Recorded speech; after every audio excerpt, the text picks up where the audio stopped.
Flourgon registered his copyright internationally, meaning he registered it in the US. So he was able to access what I call big damages, statutory damages and costs. It was indeed a huge success for dancehall artist who won his copyright infringement lawsuit against international pop star Miley Cyrus. The court looked carefully at we run things, things no run we.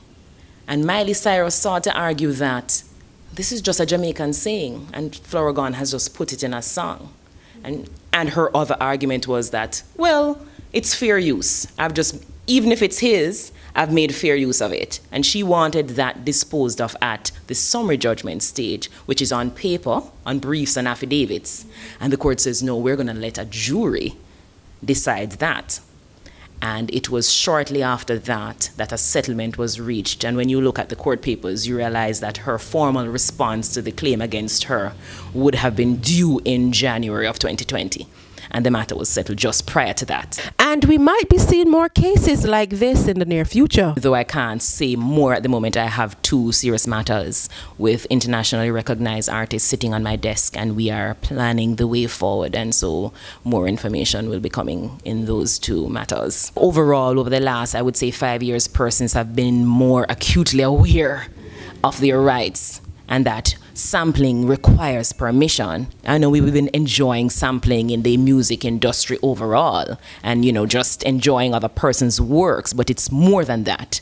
It's a matter of dollars and cents. It's a matter of royalty fees. You can't be suffering in your home country while others are making millions using your work.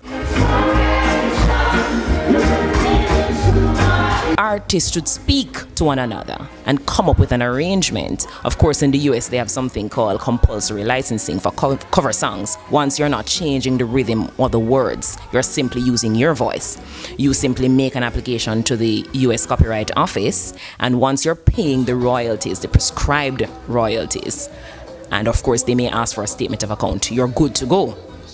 You can exploit that commercially. And in fact, some artists have put their work in the Creative Commons and placed restrictions on the usage of it. So if you really want to do a cover song, you can check there to see what's the position of the artist with regard to usage of the work. In 2018, a judge in the United States ruled in favor of the late Marvin Gaye after his family members sued Robin Thicke and Pharrell Williams for copyright infringement of Gaye's 1977 hit, Got to Give It Up. Marvin Gaye posthumously has been credited as one of the writers, one of the authors of the song.